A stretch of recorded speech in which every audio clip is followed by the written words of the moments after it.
शलोम शलोम शलोम। प्रभु यीशु मसीह नासरी के नाम में आपकी प्रार्थनाएं कितनी गंभीर, कितनी बहुमूल्य, कितनी कीमती हैं, या ऐसा होना चाहिए, ये समझ हमें रखनी चाहिए कि प्रभु के लोगों की प्रार्थनाओं का क्या महत्व है परमेश्वर की दृष्टि में। और उसके लिए हम देखेंगे प्रकाशित वाक्य 8 कि प्रभु के जनों की प्रार्थनाओं का कितना भयानक परिणाम शैतान के सामने आने वाला है और आ रहा है, और इसी से डरता है शैतान। तो आज उन बातों का जो हमेशा मसीह जगत में बोला जाता है कि हर घुटना टिकेगा और हर ज़बान अंगीकार करेगी, तो कब, उसके लिए क्या कहा जाए। तो देखिए, बहुत सी बातों का जवाब आपको आज मिलने वाला है, इसीलिए इसको ध्यान से सुनिए कि हम में से हर एक की प्रार्थनाएं परमेश्वर के राज्य के लिए और हर प्रार्थना यीशु के नाम में सुनी जा रही है, हमें चाहे लग रहा हो या ना लग रहा हो।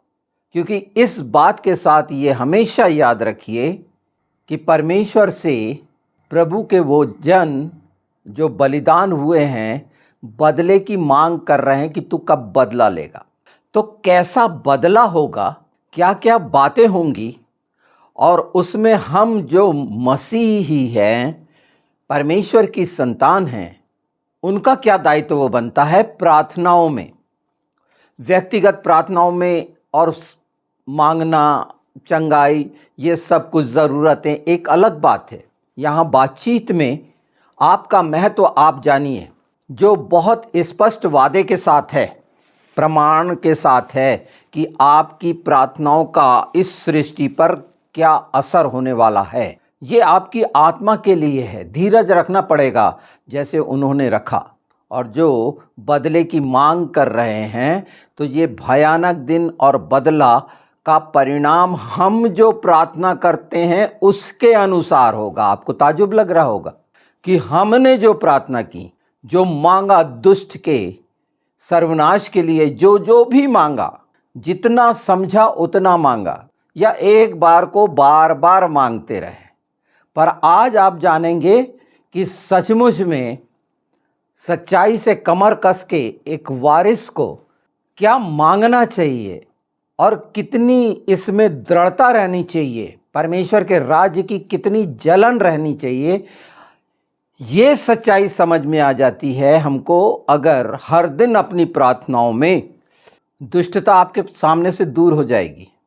क्योंकि आज हम पवित्र आत्मा के द्वारा वो हिस्से को जानने वाले हैं जो दुष्ट के लिए इतना भयानक है कि हमारे सोच विचार बुद्धि से परे, और ये सब बाइबल में पाया जाता है। तो जो प्रकाशित वाक्य 8 में कहा गया कि आधे घंटे के लिए सन्नाटा छा गया, स्वर्ग में सन्नाटा, मौन, शांति, ये काल सूचक नहीं है, ये प्रतीकात्मक है। क्योंकि बाइबल ग्रीक में है, तो इस आधे घंटे को होमी होरा बोला गया है। तो ये प्रतीक है, और प्रतीक में क्या हो रहा है? मौन। तमाम संगीत और तमाम जो वहाँ पर आराधना और पवित्र पवित्र जो लगातार कहते हैं, सब खामोश हो गए हैं। बहुत बड़ी बात है ये, स्वर्ग में सब चुप हो गए हैं। इसका महत्व इस बात से जानिए कि ये क्यों हो गए हैं, वही आप जान रहे हैं।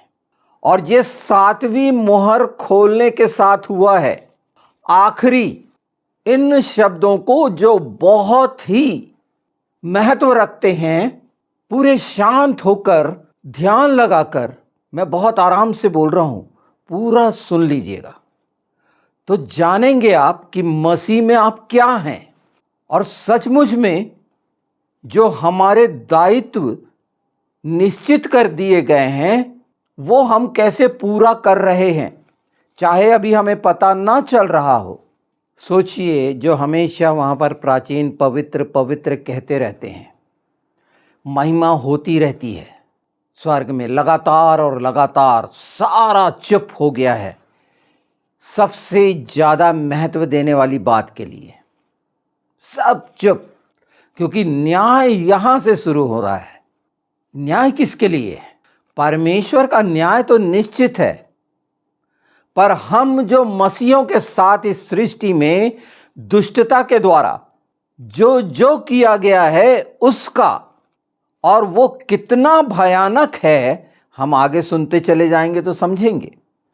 ये वो समय है जो जकरिया 2:13 में कहा गया है, हे सब प्राणी मूक रहो, क्योंकि वह यहोवा अपने पवित्र स्थान से उठ खड़ा हुआ है।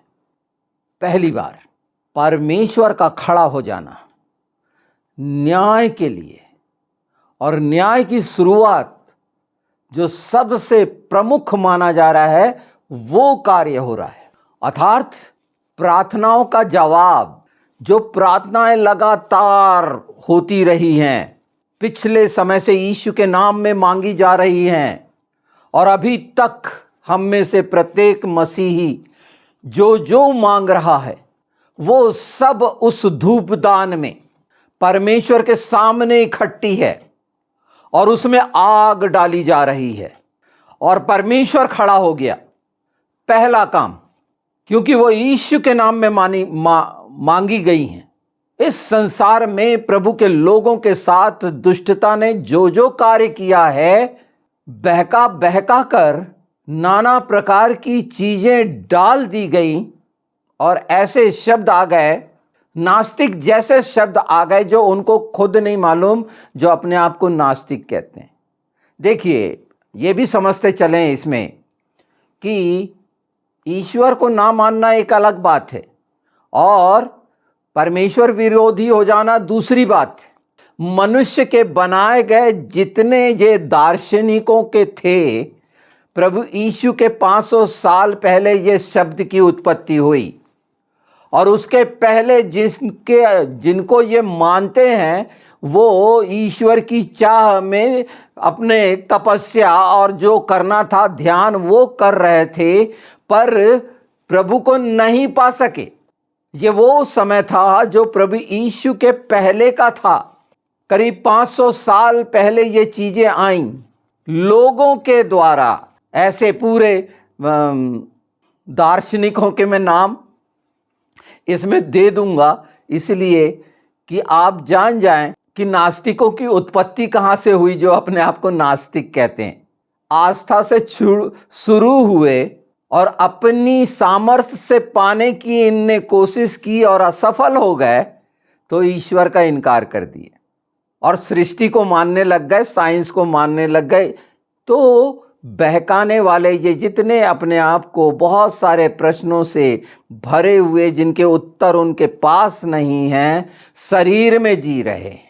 ये सच्चाई अगर आप अच्छे से जान सकते हैं तो इनको मुंह तोड़ जवाब दे सकते हैं, जो जवाब ये मांगते हैं कि नास्तिकता कहाँ से शुरू हुई, तो इनका अता पता ही नहीं है। ये मनुष्यों के विचारों के आधार को आगे बढ़ा रहे हैं।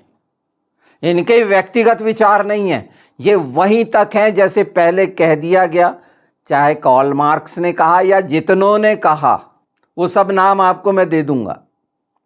ये हिस्सा बीच में रखना जरूरी था कि दुष्टता ने ये हिस्सा भी एक अलग करके रखा है, और ये भी घुटने टेकेंगे यीशु के नाम में।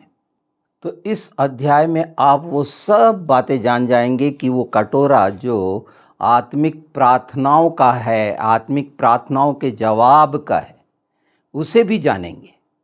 क्या सचमुच में आधा घंटा स्वर्ग मौन रहा? क्यों रहा? क्या वास्तव में प्रार्थनाएं न्याय का आधार बनती हैं? क्योंकि जब न्याय की बात होगी तो ये प्रार्थनाएं क्या आधार बनेंगी? तो ये कैसे धूप में, वो जलाने वाली धूप, ये सूर्य की धूप नहीं, वो धूप और प्रार्थनाओं को न्याय में बदलेगा। तो ये आज के समय में हमारे लिए चेतावनी है प्रार्थनाओं की, जिसे जाना नहीं गया, और आज हम जान रहे हैं। तो कितने निश्चिंत हो जाएंगे, कितनी मजबूती आ जाएगी विश्वास की। ये एक ऐसा है जैसा फिक्स डिपॉजिट इंश्योरेंस जो कराते हैं कि वो मिलना ही है, परिणाम होना ही है। तो इसमें कितना जमा करते हैं, आपकी प्रार्थनाएं कितनी बहुमूल्य होने जा रही हैं, वो प्रत्येक शब्द जो यीशु के नाम में मांगा जा रहा है, परमेश्वर के राज्य के लिए आप कितना भर रहे हैं, वो तो होना ही है वहां। और ये इतना भयानक है कि इस संसार में वो दुष्ट आपसे कोसों दूर भाग जाएगा। ये है डांटना, प्रार्थनाओं में वो हिस्से को रख देना अधिकार के, ऐसे भाग जा मेरे सामने से शैतान, दूर हो जा यीशु के नाम में। ये डांटना नहीं है, हकीकत का डांटना परमेश्वर के सामने न्याय के कटोरे में, वो धूप के कटोरे में जिसमें आग डाली जानी है, वहां पर अपनी बात रखना, उसके सामने उपस्थिति में, जो हम बोलते हैं बार बार। हम जानेंगे इसमें कि कैसे उत्पत्ति से लेकर प्रकाशित वाक्य तक प्रार्थनाएं परमेश्वर के सामने पहुंचती हैं और वो भूलता नहीं है। यीशु का समय है, ये यीशु के कारण शुरू हुआ है, यीशु पूर्व और यीशु के बाद, जिससे समय को पहचाना है, कालखंड को पहचाना है, प्रतीकों को पहचाना है। उसमें से हम एक प्रतीक पहचान रहे हैं, मौन का, शांति का, स्वर्ग में ये अनहोना है। क्योंकि बहुत सबसे गंभीर एक ही बार हुआ है, ये सबसे गंभीर है। इसकी गंभीरता और बहुमूल्यता को हम मसीहों को जितनी यीशु के नाम में समझ मांगते हुए पवित्र आत्मा से समझेंगे, आप देखेंगे कि परमेश्वर के द्वारा क्या क्या उंडेला जाएगा आपके जीवन में कि आप और आगे बढ़ें। ये वीडियो उन सब के लिए है जो लगातार पूछ रहे हैं, हे प्रभु कब तक, कब तक। ये साधारण शब्द नहीं है। जो प्रार्थना कर रहे हैं और परिणाम नहीं देख रहे हैं, वो यही पूछ रहे हैं, और यही प्रकाशित वाक्य में पूछा गया है। इन सच्चाइयों को जानने के बाद प्रार्थना क्या है, ये कितना भयानक आत्मिक युद्ध है, ये आप जान जाएंगे। आत्मिक युद्ध यही है कि मतलब समय निकट है, प्रभु यीशु का आगमन, 7वीं मोहर। तो मात्र शब्द नहीं समझेंगे आप इसे, प्रार्थना को, कि बोल दिए।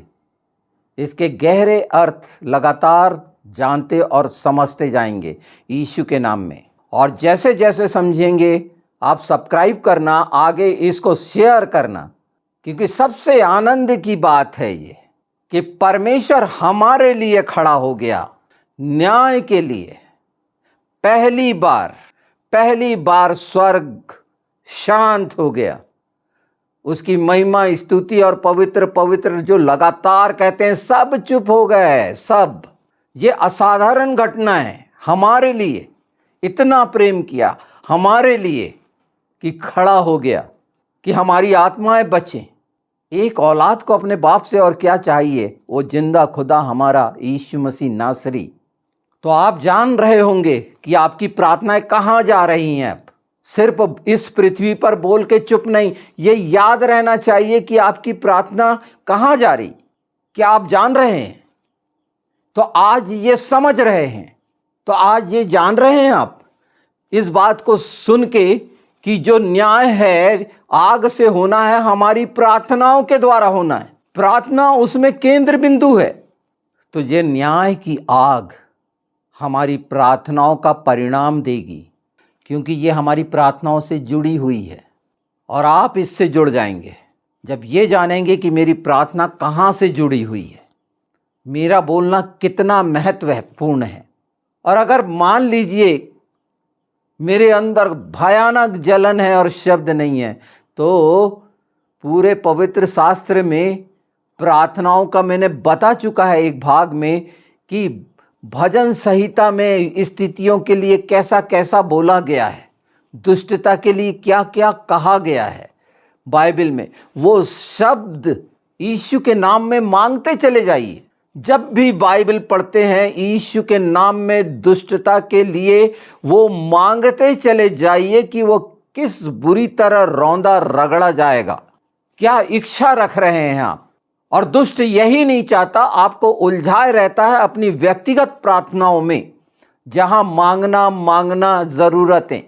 अपनी प्रार्थनाओं का दशमांश वहां दे सकते हैं। ये हर दिन का जो सबसे बहुमूल्य होगा, ये आपके प्रेम का प्रमाण होगा कि जो लहू मेरे लिए बहाया गया, क्रूस पर बलिदान किया गया, जिसका कोई मूल्य मैंने नहीं चुकाया, परमेश्वर के राज्य के लिए मेरे प्रार्थनाओं में यीशु के नाम में, वो दुष्ट जिसने हमें समानता और स्वरूप से वंचित किया, उसके लिए आग भड़क जाएगी आपके अंदर। और बाइबल में अब जो पढ़ते हैं, यीशु के नाम में मांगते रहेंगे हमेशा, क्योंकि ये बात कटोरे में रखी गई है, परमेश्वर के स्मरण में है। आप पहचाने जाएंगे कि हाँ, मसीह में आप स्वर्गीय स्थानों में क्या हैं। ये है जवाब जो हम जानना चाहते हैं कि हम क्या हैं मसीह में।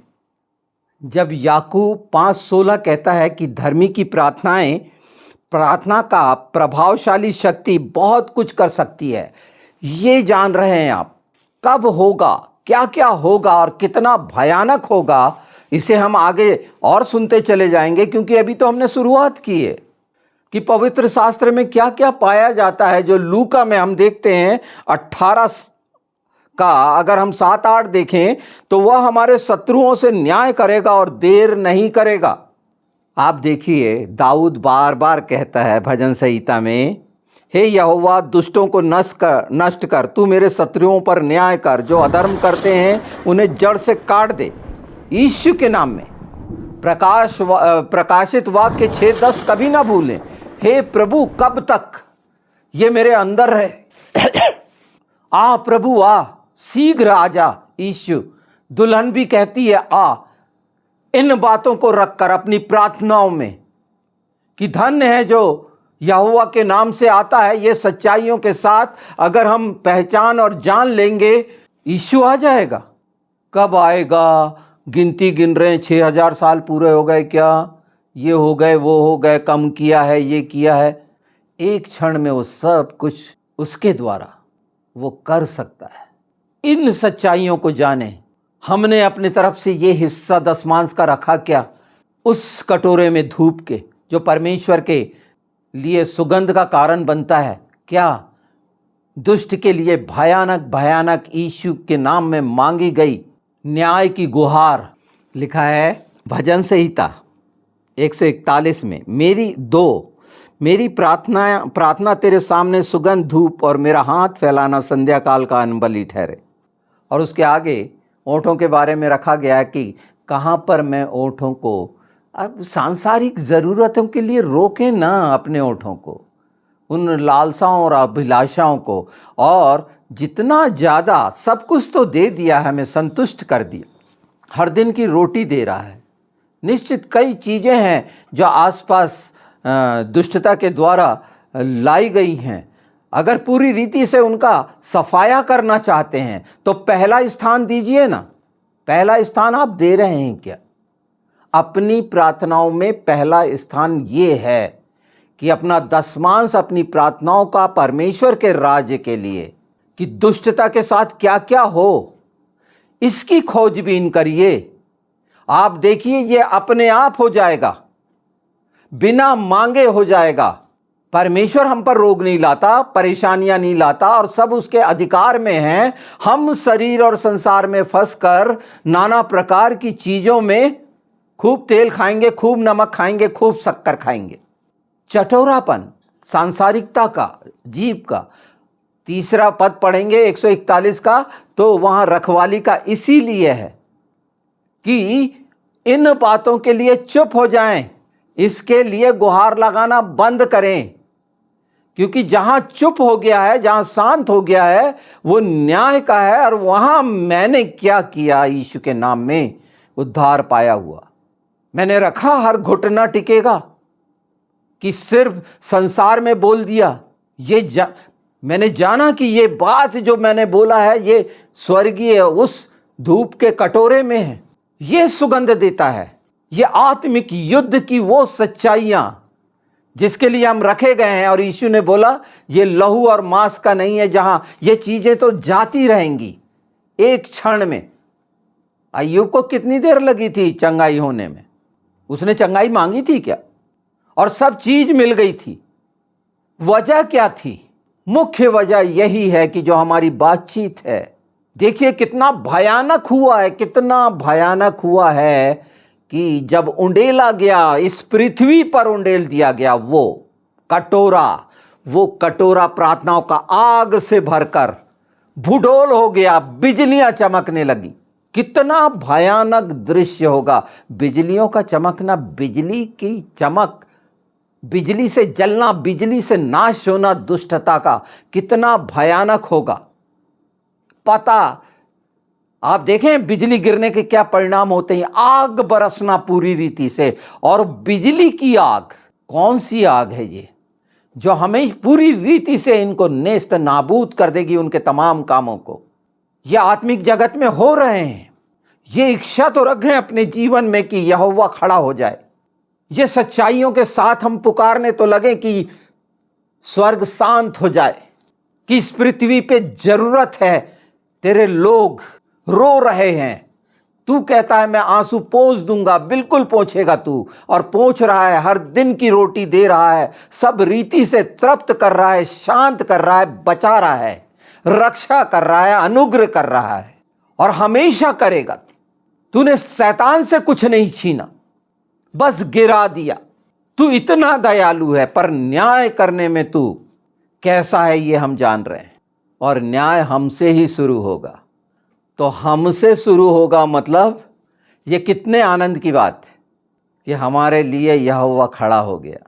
और पहला काम 7वीं मोहर के साथ, और उसके बाद नरसिंगे फूकने की क्रिया है। फिर नरसिंगा फूकना मतलब एक आत्मिक वो विजय जो आदम हराया गया था, उसकी परिपूर्णता प्रत्येक और प्रत्येक कमजोर मसीह के द्वारा, जो कहा गया है कमजोर से कमजोर दाऊद के समान होगा। तो हम अपनी प्रार्थनाओं में रखें कि हमारी आत्मा तैयार हो न्याय के लिए। वो न्याय की प्रार्थनाएं जो होने जा रही हैं, आप सब कर रहे होंगे मैं सोचता हूँ, पर उसमें और तीव्रता, तेजी लाइए इस सच्चाई के साथ कि प्रभु जो आगमन निकट है शीघ्र आ जाए। ये दृश्य आपके आँखों से ओझल ना हो कि कितना भयानक इस सृष्टि पे आप देख पाएँ, आपकी आत्मा देख पाए कि मेरी प्रार्थनाओं का क्या परिणाम मिल रहा है दुष्ट और दुष्ट के लोगों को। और ये प्रार्थनाओं का ऐसा एपिसोड है जो निश्चित यीशु के नाम में कार्यकारी होना ही है। सुना जा रहा है, ये समझा जा रहा है, बताया जा रहा है पवित्र आत्मा के द्वारा, तभी तो मैं बता रहा हूँ।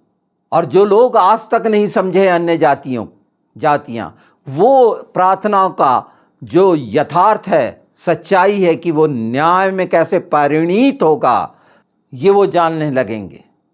हमारे इंडियंस को तो बहुत अच्छी हिंदी आती है, वो ये शब्दों को पहचानेंगे। पवित्र आत्मा यीशु के नाम में उनके अंदर ये बीज बोएंगे और वो बदल जाएंगे इन सच्चाइयों का, क्योंकि सच्चाइयों के प्रमाण सारे संसार में देखे जा रहे हैं। और हर बात का जवाब, ये मत सोचिए कि जो लोगों ने अपने अपने पंथ और एथिक्स और दुनिया भर के बन गए हैं, उनके जवाब उनको बिल्कुल मिलेंगे, उनके अंदर मिलेंगे। तब वो पछताएंगे कि हम मनुष्यों की मानने वाले क्यों हो गए थे। ढूंढते रहे लोग प्रभु को, ईश्वर को, परमेश्वर को, और नहीं पाया। जब वो आ गया तो पाने से इनकार कर दिए, क्योंकि मनुष्य समझ लिए कि दुष्ट ने इतना बहकाया।